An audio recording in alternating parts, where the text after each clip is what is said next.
Okay, welcome back to another episode of How Badly Can I Screw Up a Pocher Convertible Top. If everything goes well, by the end of this video, I will have an internal structure that will hold this in the down, up. I always get confused by this. Is that down or up? Or is that down or up? I've never had a convertible. Put the top up. That would be like that, right? Put the top down. Yeah, so I'll have a piece of internal structure that will hold that in the down position. So first off, I need to cut some wood to make a form to lay some fiberglass on. And so I've got some wood set up over at the bandsaw. So let's go to the bandsaw. Okay, I don't really do a lot of shots of the bandsaw here, so took a while to get the camera set up.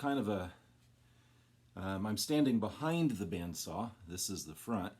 I got that raised up nice and high so you can see what I'm doing. So I'm just going to pull it back towards me. And as you can see, I got my little light here. Can you see better with or without the light? It looks like you can see better without the light. So let's go ahead and get this thing on and get it going.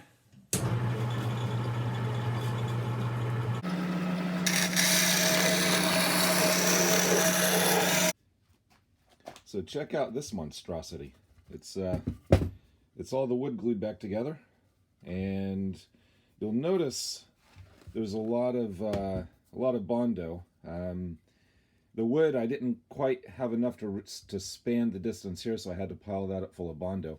But that piece right there, this is the piece that I used to form those brass hoops with. So that'll form the exact shape on the inside for the hoops. And so all I got to do is sand all of that Bondo down to the right shape. You'll also notice that the center part is kind of indented. What I'm going to do, once this is all sanded to shape, I will put a release agent on it, and then I'll put 2 or 3 layers of fiberglass, and then a metal plate in here, and then 2 or 3 more layers of fiberglass, and then I can pop that fiberglass shell off. The metal plate will do a couple of things for me. It'll probably be brass, but that'll do a couple of things for me. For one, it'll stiffen it up. And for two, it'll make it heavier because I'm pretty sure that the tension of the fabric here is going to want to lift that up. So I'm thinking I'm going to need this to be a little bit heavy to help hold the front of that fabric down. It's longer than it needs to be. So it'll be trimmed back. You know, after I make the fiberglass shell, I'll trim the fiberglass back until it fits. So yeah, let me get this sanded down. I don't think I ever showed you guys how I store my sandpaper. On my cabinet on this side, you can see I got a bunch of clamps. But I 3D printed a lot of these little trays here. And you can see I still need to print some more for different grits of sandpaper. So I'll have, starting at like 50 grit, 80 grit, 100, or 140. So I need to print some more, but as you can see, I'm all out. I got plenty of 1000 grit. So let me just start with that. And yeah, I'll just start sanding this down, and I'll get back to you once it's ready to start putting some fiberglass on.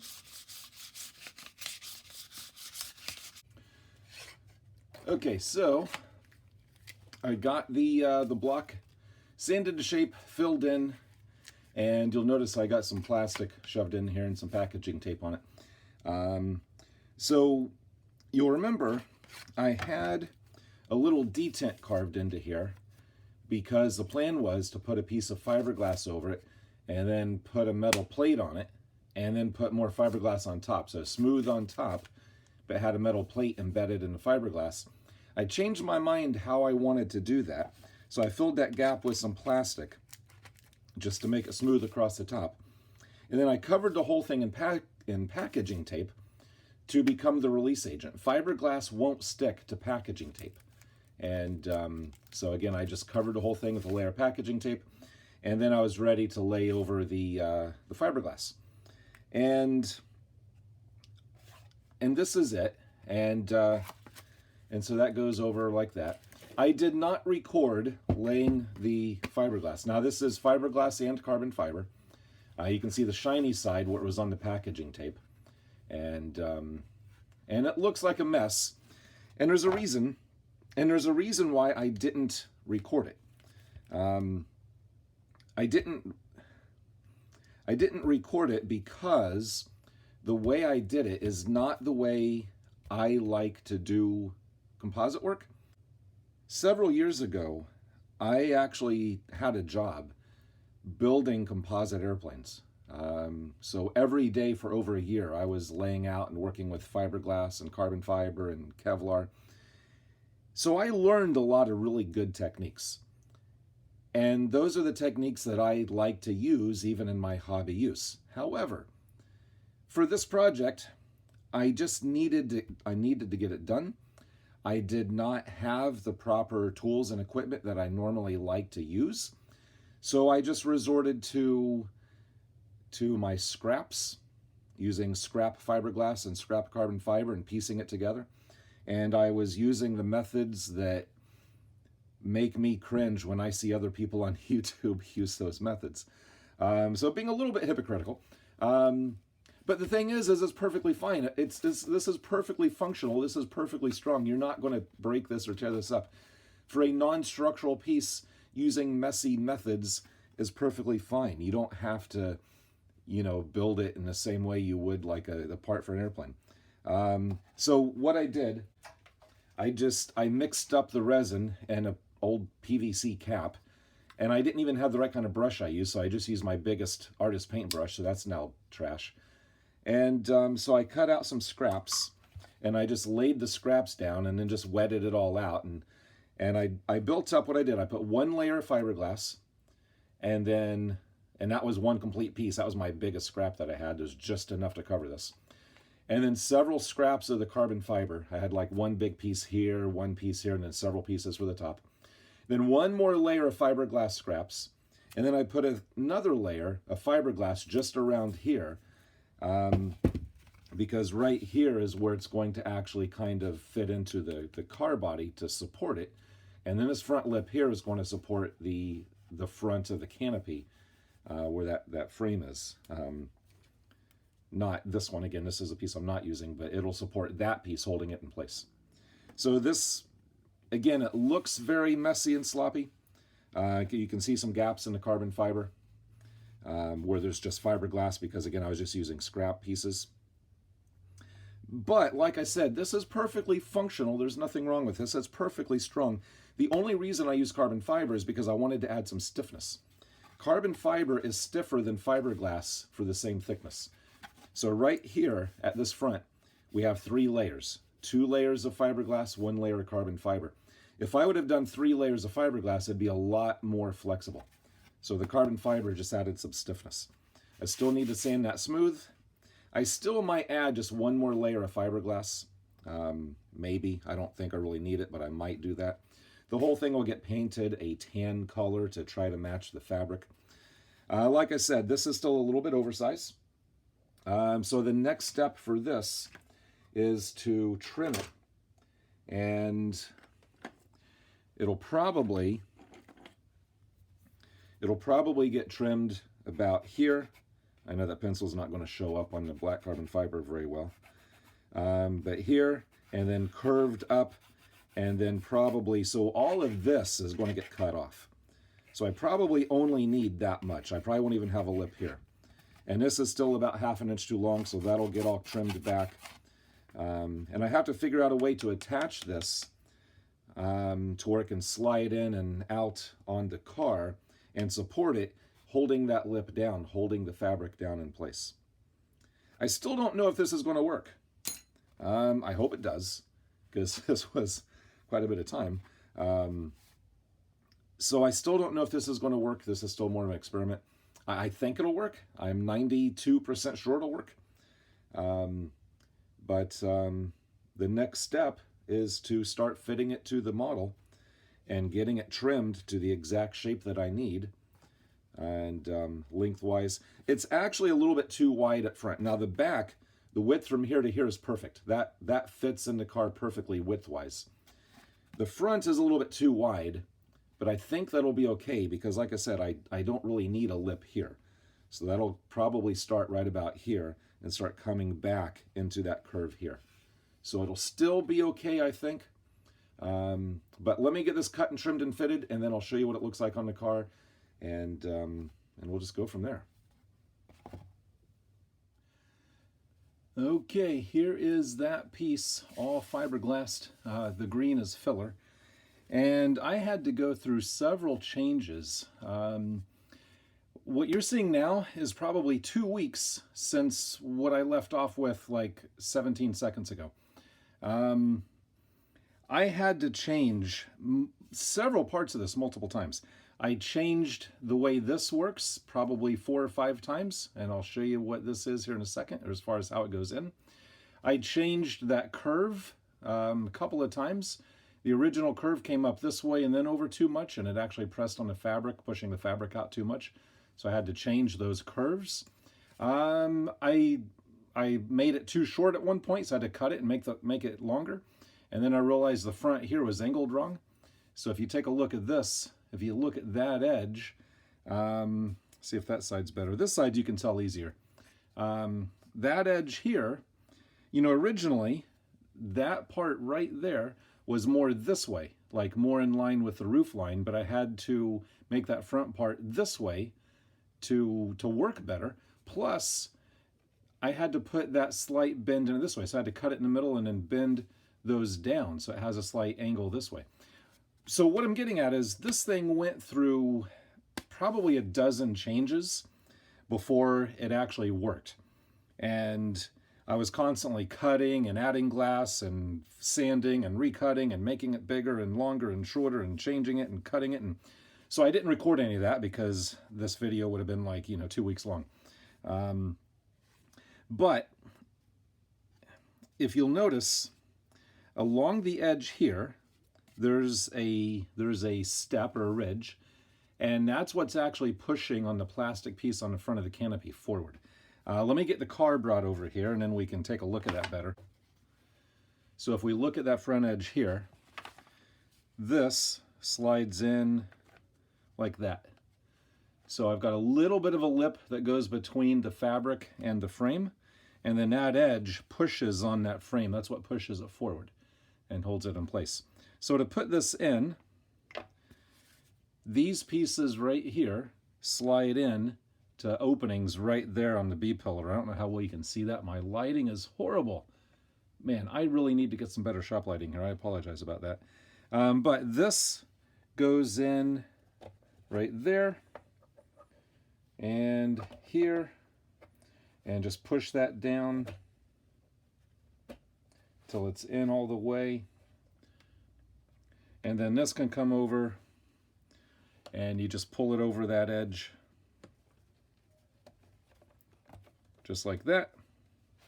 Now something I realized, the frames back here, I'll move the camera here in a second so you can see better, but the frames inside that I made out of brass a while ago, I have to push those back. I have to push those back a little bit just to kind of relax the fabric so this can pull forward. And it just kind of sits in here like that. So let me just move the camera and show you better what it looks like here. All right, so there's a better view. Now again, I don't have the Lando bars in here. I think that'll fit better once the Lando I don't know if it's pronounced Lando or Landau or Landu or whatever. But those chrome bars that go in here, and I'll show you those here in a second.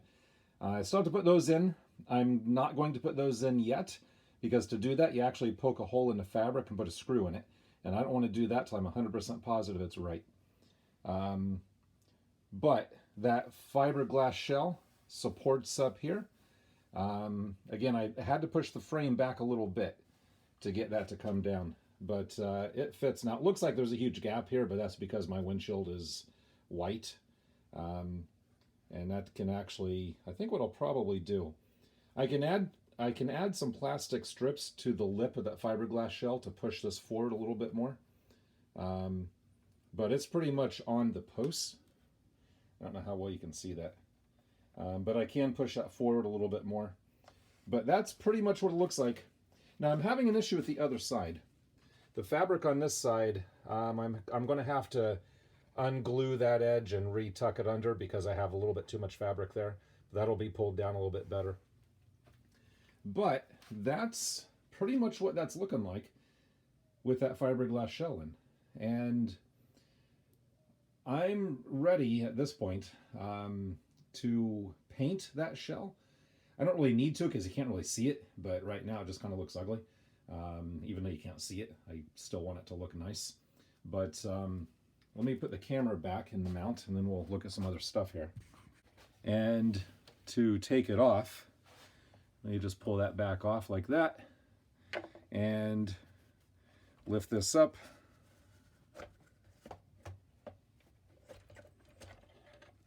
And there it is. So yeah, I think what I'm going to do is I'm going to add like a plastic piece along here, like you know, like that. But if I add a couple of pieces of plastic like that, that'll push that canopy even further forward, and it'll match up on those posts even better. But this, I believe, is ready for paint. I just got to sand it smooth. It's already smooth. I mean, it looks horrible, but you got to keep in mind this is like multiple cut apart and reglassed together, as I said before. Basically, right now, it is a layer of fiberglass on this side. Actually, it's probably 2 layers of fiberglass, a layer of carbon fiber, and then 2 layers of fiberglass. So it's a little bit thicker than I wanted, but this thing is solid. You cannot, I mean, I'm sure if I tried hard enough I could, but you can't flex that. That's pretty much solid. The weak point is the plastic post coming up here, but still those are fairly strong. But yeah, that's pretty much the hard top shell that's going to hold the fabric roof in place. Again, I'm just going to shoot it with some high fill primer, sand it smooth, and then I'll paint it with whatever tan I can get to match the fabric. And that should be that done. And then the landau bars. But yeah, that should be the top done. I'm really happy this worked out. You know, the first time I tried to fit it, it wasn't even close. And I would cut it apart, make some changes, then it was a little bit better, then cut it apart, make some changes. Every time I made a change, it got better. And now it's pretty much as good as I think I can get it. So if any of you want to copy this idea, help yourself, feel free. But I think this is really, you know, I'm sure there's other ways I could have done it, but it's what I came up with to support the top, because normally there's no structure to support that. And even if you clipped it on there, the top's just going to fall flat. So this is just what I came up with to support that. Now, he even told me, the guy I'm building this for, he told me that most of the time it's going to be displayed all folded back. It's just that he wants to be able to display it with the top down. And so he'll just have to flip this in, put it on, and that's how it'll be displayed. But yeah, I mean, like I said, it looks ugly now, but once it gets a coat of paint on it, it'll be fine. It'll be good. And but it'll be nice to get onto other stuff, which is going to be the seat. Let me move this off to the side and we'll talk about that here for a second. So in the next video, that canopy top will be painted, and I will start on the seats. We got these resin seats from Model Motor Cars, and I've already started with one of the back seat parts, and it's just, and I promise I'll get better lighting. There's some better lighting, kind of. I'm standing in the way, but like I said, my shop light that's right above me there went out a while ago. So I started on this seat here, and this is what it's looking like so far. So next week, or I don't know if it's next week or not, the next video, I'll show you that painted canopy and how it looks, and I'll probably have the landau bars on then. But then we're going to focus mostly, we're going to focus on these seats. Like, yeah, got to figure out how they go. So we're going to focus on these seats and get these seats built and covered in leather, and should be interesting. The instructions that they provide on Model Motor Cars is not very good, so I'm just kind of having to figure out the best way to do it. But so far I think it's turning out okay. I think it's looking all right. So yeah, that'll be next week. Sorry this one took so long to get out, but man, that top was yeah, that was starting to wear me down. That was more time spent on that top than I thought it was going to be. It was several weeks, and it's still not done, but I think it's done enough to where I can move on from that part of the video and call it done. So yeah, next time we'll be focusing on the seats, and yeah, I'm just rambling, so I'm going to stop talking. And as always, until next time, thanks for watching.